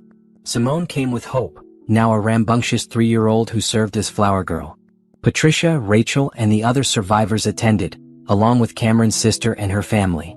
As Natalie stood at the altar looking into Cameron's eyes, she thought about that terrible day 2 years ago when her world collapsed. If someone had told her then that it would lead here, to this love, this success, this purpose, she wouldn't have believed them. But here she was, living proof that endings could be beginnings, that devastation could be transformation, that the worst thing that ever happened to you could somehow lead to the best thing. "I love you," Cameron whispered as they exchanged rings. "I love you too," Natalie whispered back. "Thank you for being patient with me, for seeing me through the worst and still choosing to stay. Always," Cameron promised. That's what partners do. Partners. Equal, honest, authentic partners. Everything her marriage to Brandon never was. The reception was joyful and relaxed. Good food, better company, dancing until her feet hurt. Natalie's employees surprised her with a video montage of client testimonials about how her work had transformed their businesses. Cameron's colleagues gave them a honeymoon trip to Italy. As the evening wound down, Natalie stepped outside for air. The garden was beautiful in twilight, string lights glowing among the flowers. Rochelle found her there, handing her a glass of champagne. "You did it," Rochelle said. "You survived and thrived." "We did it," Natalie corrected. "You were there for me when I had nothing. When I couldn't see past the next day. You believed in me before I believed in myself. That's what best friends do." Rochelle clinked her glass against Natalie's. "To new beginnings." "To new beginnings," Natalie echoed. Later that night, lying in bed next to Cameron in their honeymoon suite, Natalie reflected on the journey that brought her here. The pain, the betrayal, the long hard work of rebuilding. The women she'd met along the way, each one teaching her something about strength and survival. The business she'd built from scratch. The foundation changing lives. This man beside her who saw her at her worst and loved her anyway. None of it had been easy, but all of it had been worth it. "What are you thinking about?" Cameron asked, pulling her close. "How grateful I am. Not for what Brandon did, I'll never be grateful for that. But for everything that came after. For discovering my own strength. For learning who I really am when I'm not trying to be someone's perfect wife. For building a life that's authentically mine." "Ours," Cameron corrected gently. "Authentically ours." "Ours," Natalie agreed, smiling in the darkness. She thought about the pregnant woman on her staircase 2 years ago. About walking away from her old life with nothing but a suitcase and a phone full of evidence. About sitting in coffee shops with other survivors, planning their collective revenge through success rather than destruction. She thought about watching Brandon get sentenced to 15 years. About starting her foundation. About buying her first house alone. About falling in love again despite being terrified. Every step of the journey had been necessary. Every tear, every setback, every moment of doubt had shaped her into someone stronger, wiser, more capable than she'd ever been when she was trying to be Brandon's perfect wife. The betrayal that destroyed her old life had actually saved her. It freed her from a fantasy that was slowly suffocating her real self. It forced her to stand alone and discover she was strong enough to not just survive, but thrive. That was the real revenge. Not hurting Brandon back. Not watching him suffer in prison. Not even reclaiming the money he'd stolen. The real revenge was building a life so beautiful, so meaningful, so full of genuine love and purpose that his shadow couldn't touch it. A life where he was nothing more than a chapter in her history, not the defining story, just a difficult period that taught her who she really was. Natalie Foster Willis, business owner, philanthropist, survivor, wife, friend. A woman who turned devastation into triumph and pain into purpose. That woman had always existed inside her. She just needed the right circumstances to emerge. "Thank you," she whispered to the universe, to fate, to whatever force had guided her through the darkness into this light. Cameron's arms tightened around her. "For what?" "For this. For us. For everything. The best is yet to come," Cameron promised. And Natalie believed him. Because this beautiful beginning was just the start of an even more beautiful future. One she was creating on her own terms, with someone who truly saw and valued her. That was worth every tear, every fight, every moment of fear.